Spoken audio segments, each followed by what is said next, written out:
In Turkey to upstate New York, Ersin Konkur has had a peculiar journey for a math teacher. He was recruited into Fethullah Gulen's network at the age of 15.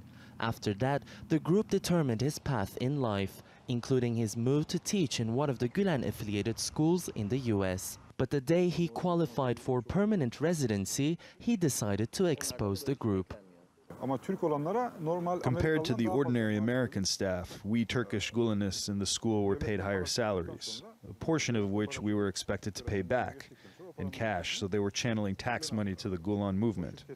They do this also through companies they establish to do business with their schools, or they buy buildings just to rent them to their own schools for higher prices.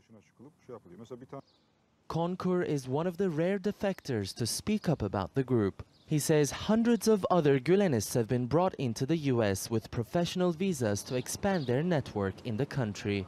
In the state of New Jersey alone, a chain of charter schools like this one is linked to the Gulen Movement, also known as FETO. The organization's attempt to launch a fifth school in the state was denied after the Board of Education said it had used forged and fraudulent petitions to show community support for its initiative. The FBI has reportedly been looking into allegations that taxpayer money might have been channeled to FETO, which now controls 163 schools across the country, teaching around 70,000 students. Robert Amsterdam, a lawyer hired by Turkey, says he was astonished to find the extent of the Gulenists' influence in the country. We know that they're spending something like $500,000 a month in lobbying and PR, and they've been doing that along with their Rumi Foundation and other organizations for years.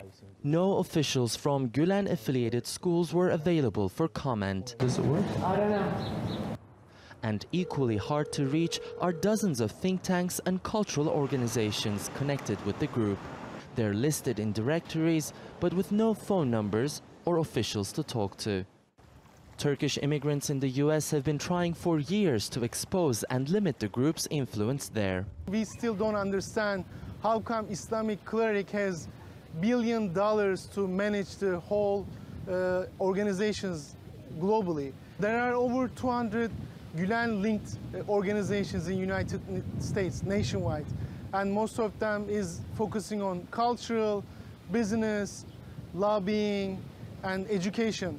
The extent of the Gulenists' network and agenda in the US remains unclear, because what's public about the group reveals only the tip of the iceberg. It is Tian Shan, TRT World, New York.